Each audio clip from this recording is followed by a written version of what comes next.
Hello and welcome to another Word in Season. My name is Mim Hosking and I am so glad that you are joining us today. I would like to talk to you about this unusual word called abide. And it's a word we don't use very often, but hopefully I can unpack it a little bit and explain what I feel like God has been teaching me and reminding me. A few weeks ago, I was chatting with a friend and we were talking about a rose bush that is guided on a trellis. You might have seen them and they just look beautiful as they are stretched out, and the trellis strengthens and guides the direction for the roses to grow in. But every branch still needs to be connected to the main trunk. It cannot produce those gorgeous, beautiful flowers on its own. And so it reminded me of the words in the Bible that Jesus used when he talked about remaining in him, in a relationship with him, and he related it to a vine, a grapevine growing. And in John chapter 15, verse 4, he says, "Remain in me as I remain in you. No branch can bear fruit by itself. It must remain in the vine. Neither can you bear fruit unless you remain in me." Some translations use, instead of the word remain, abide.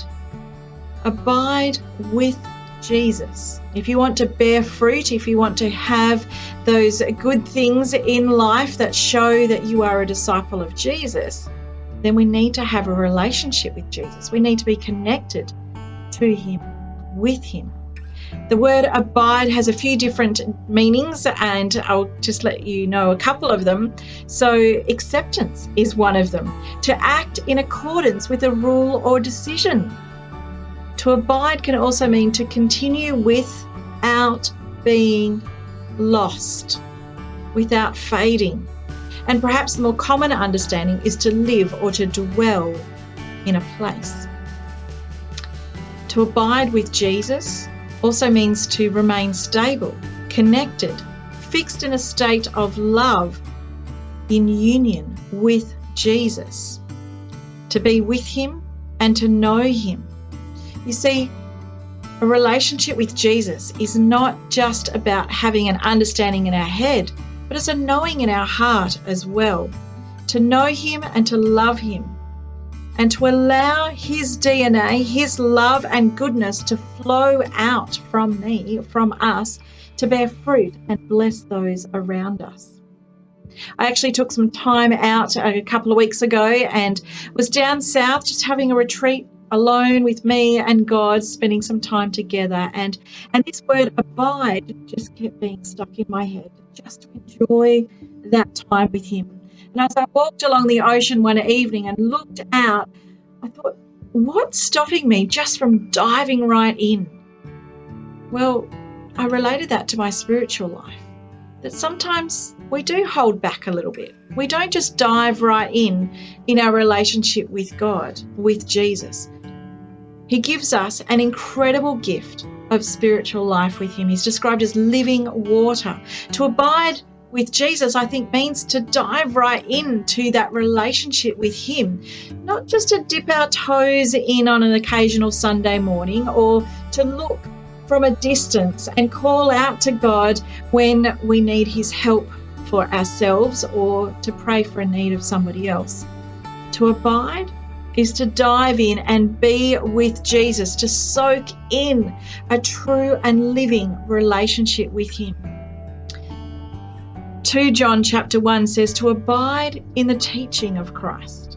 And John 8:31 says that if you continue in my word, then you are truly my disciples. So if you abide and you link in with Jesus, his teaching, his word, to know him and know what he says, to listen to his voice, that is to abide with him.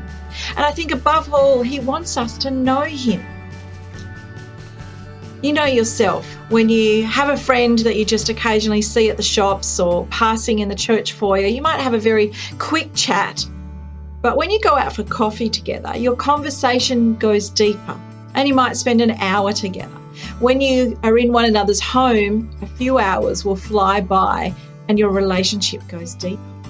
When you go away for a weekend or stay at one another's homes or even become housemates, well, that relationship really goes to a next level of depth. and understanding. And that's the same with Jesus.